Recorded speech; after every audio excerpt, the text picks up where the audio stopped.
gis naa mu def benn texte bu ñu ne président de la république moom moo ko def waaye pour man c'est pas suffisant parce que ki nga xamante ni moom la ñu attaqué mu yonent bi sallallahu alayhi wa sallam 95% ci sénégalais yi wala lu ko ëpp moom mooy seen kilifa te keroog ba ñu jàppee ne remettre nañ en cause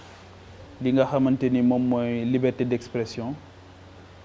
gis nañ keroog ñoom ñëpp dem nañ France ne ils sont Charlie mais qui est Muhammad aujourd'hui parmi eux qui est Muhammad dañu laal pas-pasu nit ñi donc il faut que les gens aussi se déterminent. Tu étais Charlie hier, est-ce qu'aujourd'hui tu es Muhammad?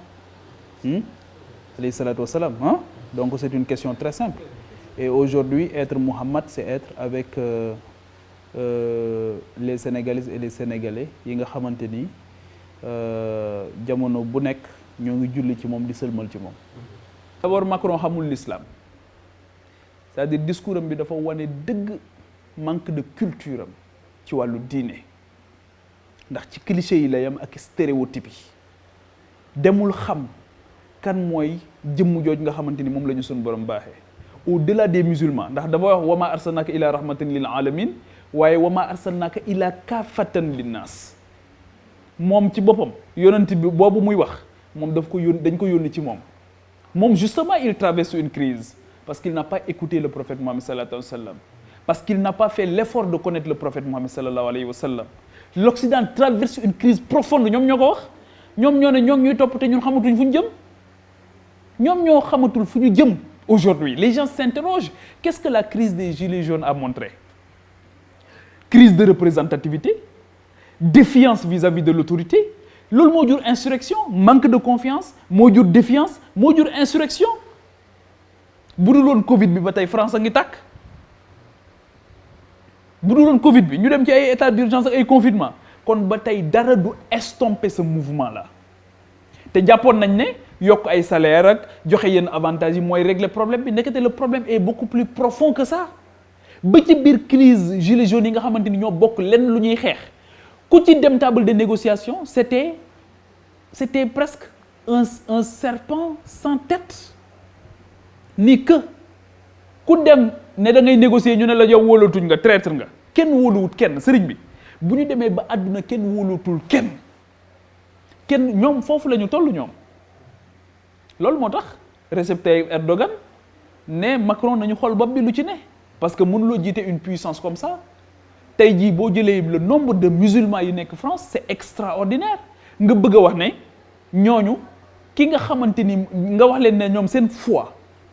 seen pas-pas ngay leen yéen da ngeen a nekk ci crise moom moo nekk ci crise bu profonde d'ailleurs il se cherche terriblement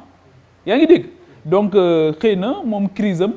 la bëgg a projeter ci ñun waaye moom moo nekk crise léegi nag bu mu jëm ci élection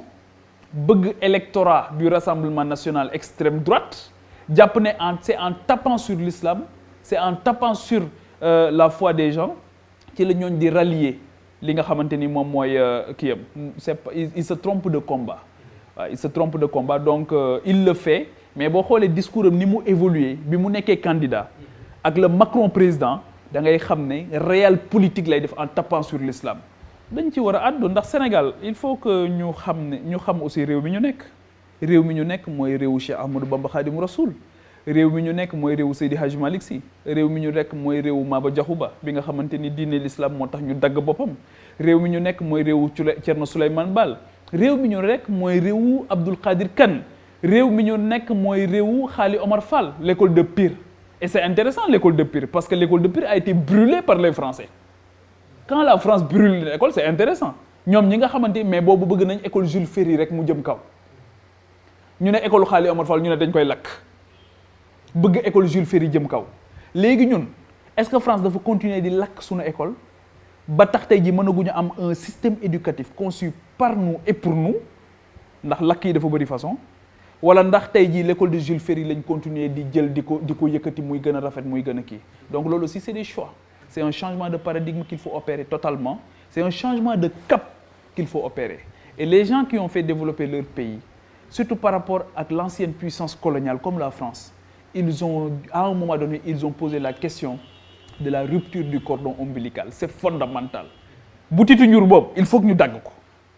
Il faut que ñu dagg ko waxtaane ko. Il faut que tey ñun ñu toog ne est-ce que dañu war a continuer di jàng avec la langue française wala ndax tey war nañu poser ça le débat sur l'utilisation d'une autre langue, de nos langues nationales. Mais la langue du monde aujourd'hui nga bëgg ko nga bañ ko c'est l'anglais.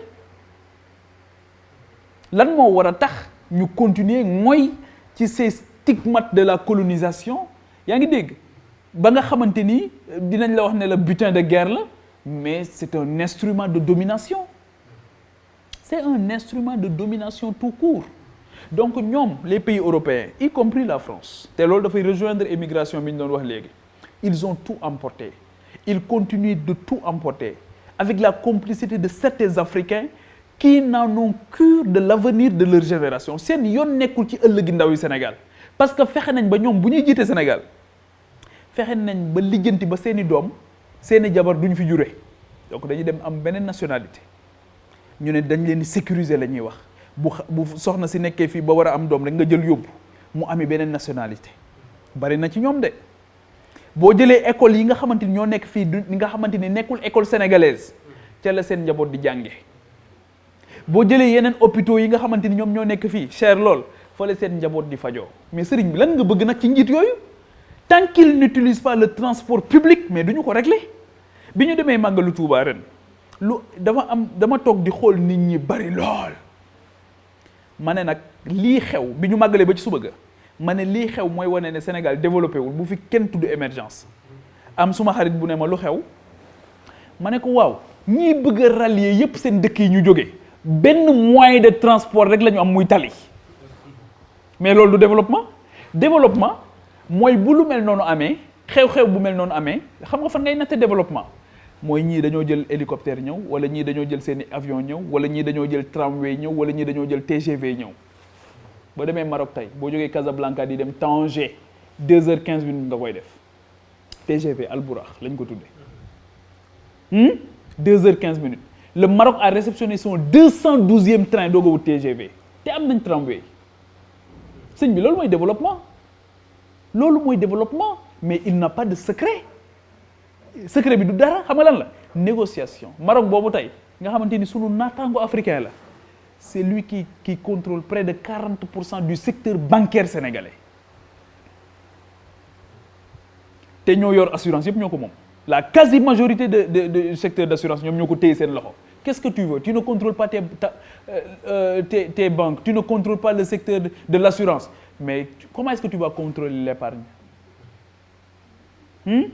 Donc c'est le problème que nous avons fondamentalement. C'est le problème que nous avons tey jii ba ci ay mandarine gi ñoom ñoo koy indi yor seen i camion jaay ñu ko transformer xaalis bi def ko ci seen i banque delluwaat ndànk ñibbi am na sax ku ne ñoom sax bu ñuy dellu ci la ñuy jël seen camion yu vide yooyu def ci ay xale laaj leen xaalis def ci ay xale bu ñu demee ba ci désert bi wàcce leen foofu